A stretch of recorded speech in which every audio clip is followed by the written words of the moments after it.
Hey y'all, it's Sean, and welcome back to my channel. I just wanted to take a moment to talk to you guys about something that I believe is a warning for us as believers. Recently, I had a vision that I can't shake. It was a black swan encased in glass, and the glass was suspended in midair. This vision spoke of what some would call a black swan event, and I want to explain what I've learned about the term and why we need to pray. All right, so let's start with understanding what a black swan event is. A black swan event refers to something highly unpredictable, something no one sees coming, but when it happens, it changes everything. These events are rare but have massive consequences. Think of things like a sudden economic crash, natural disasters, or global events like the pandemic. No one really expects them, yet they cause widespread disruption, hardship, and in many cases, fear. All right, so there are three key aspects of a black swan event.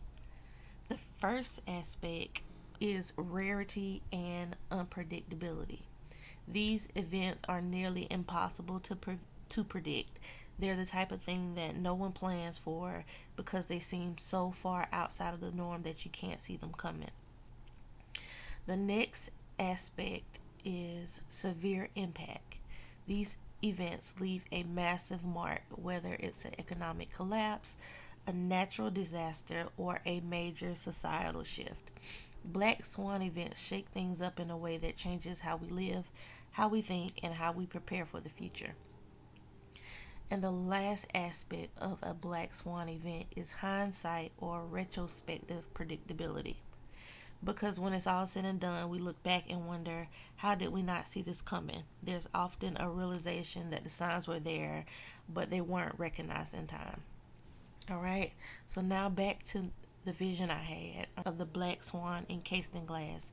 The swan itself represents this potential unpredictable event, right? Something that could disrupt life as we know it. But here's the key part, it was still encased in glass.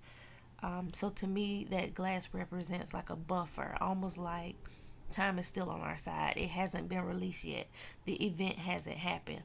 So that means there's still a chance for us to pray and intercede.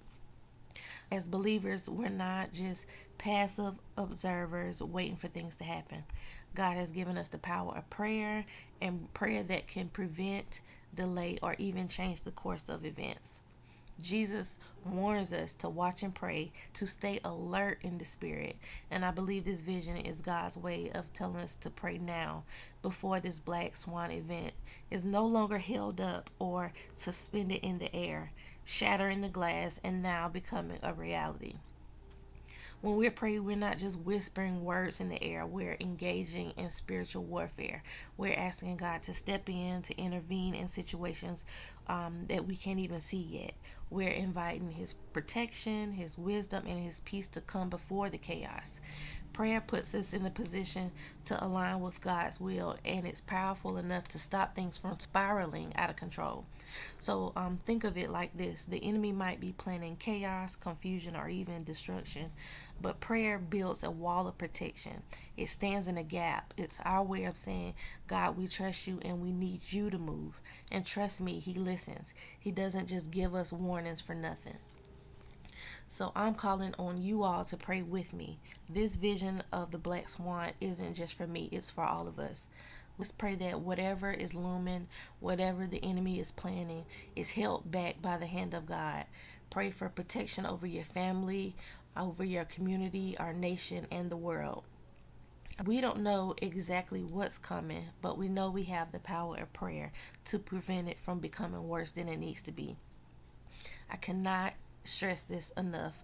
Prayer is our first line of defense, not our last resort. Let's not wait until the glass shatters. Let's pray now while we still have the chance to intercede. With that being said, I thank you all for watching. If this message has resonated with you, please share it with someone else. Let's get more people praying and standing in the gap. Before you go, if you haven't already, hit the subscribe button. Give this video a thumbs up so that it can reach more people. And leave a comment below if you're joining me in prayer. All right, so let's stay connected, stay watchful, and most importantly, stay in prayer. God bless you, and I'll see you in the next video.